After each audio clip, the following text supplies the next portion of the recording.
A very long time ago in China, there lived an old widow and her son, Chen. The widow was known all over for the brocades that she made on her loom. She could weave threads of silver, gold, and colored silk into pictures of flowers, birds, and animals. They seemed so real that people said there were no brocades finer than those made by the widow. One day, the widow decided to take a pile of her brocades to the marketplace, and there she sold them immediately. Then she went about buying her household needs, rice and oil and a new piece of cloth, among other things. All at once, she stopped. Oh my! Her eye had been caught by a beautiful painted scroll that hung in one of the stalls. It showed a marvelous palace, all red and yellow and blue and green, reaching delicately to the sky.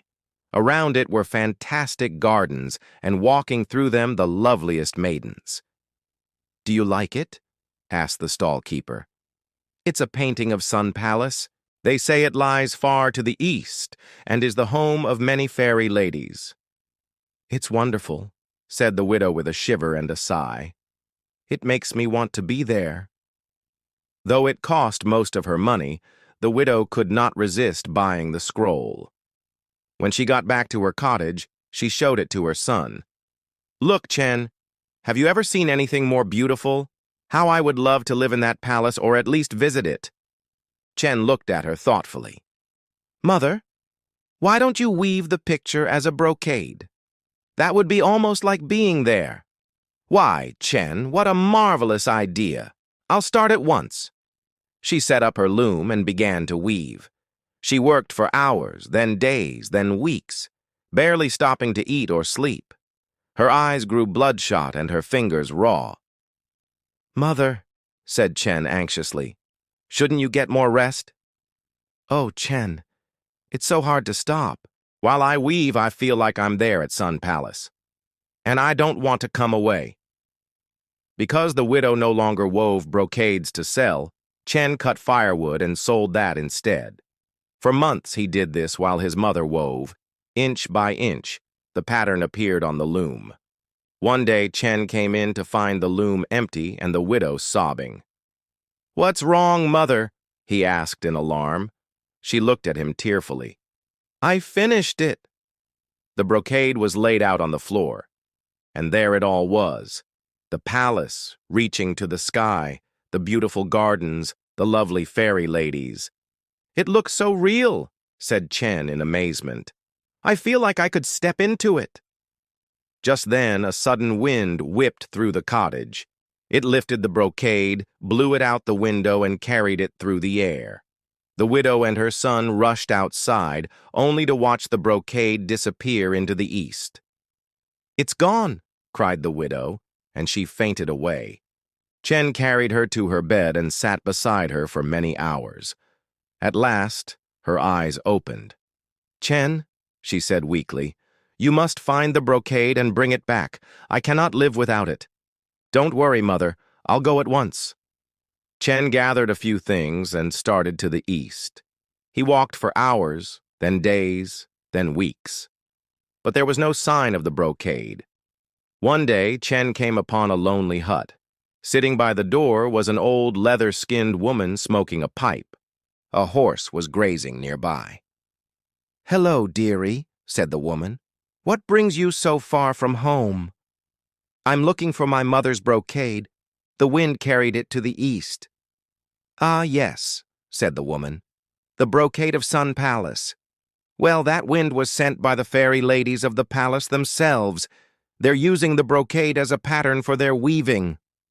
But my mother will die without it."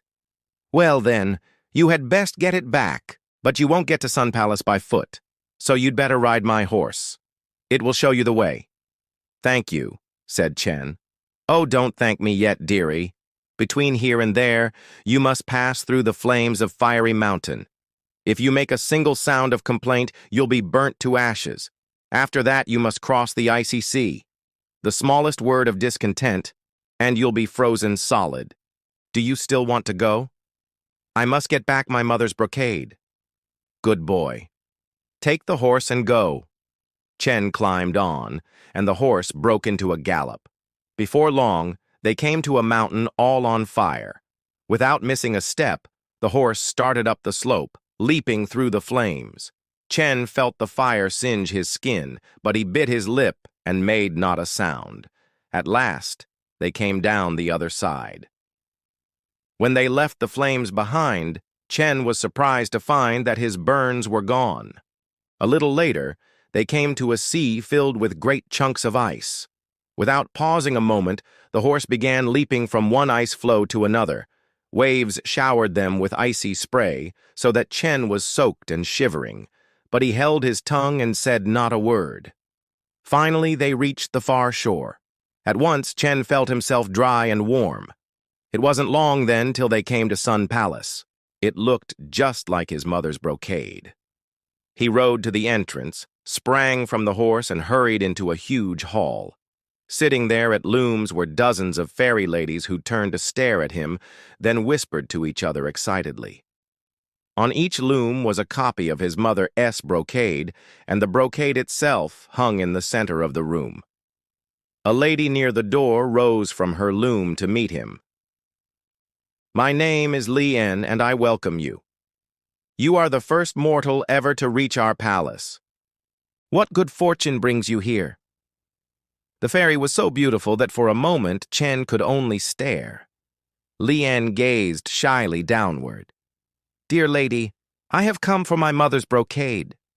"So you are the widow's son," said Lian. "How we admire that brocade. None of us has been able to match it. We wish to keep it here till we can finish our own. Tomorrow you may take it back with you." "Thank you, dear lady," said Chen. The fairies worked busily to finish their brocades. Chen sat near Lian at her loom. As she wove, he told her about his life in the human world, and she told him about hers at Sun Palace. Many smiles and glances passed between them. When darkness fell, the fairies worked on by the light of a magic pearl. At last, Chen's eyes would stay open no longer, and he drifted to sleep on his chair. One by one, the fairies finished or left off, and went out of the hall. Lian was the last one there, and it was almost dawn when she was done. She cut her brocade from the loom and held it beside the widow's. She sighed. "Mine is good, but the widow's is still better. If only she could come and teach us ourselves." Lian had an idea. With needle and thread, she embroidered a small image onto the widow's brocade, an image of herself on the palace steps. She softly said a spell. Then she left the hall, with a last long, smiling gaze at Chen. When Chen woke up, the sun was just rising. He looked around the hall for Lian, but saw no one. Though he longed to find her to say goodbye, he told himself, "I must not waste a moment."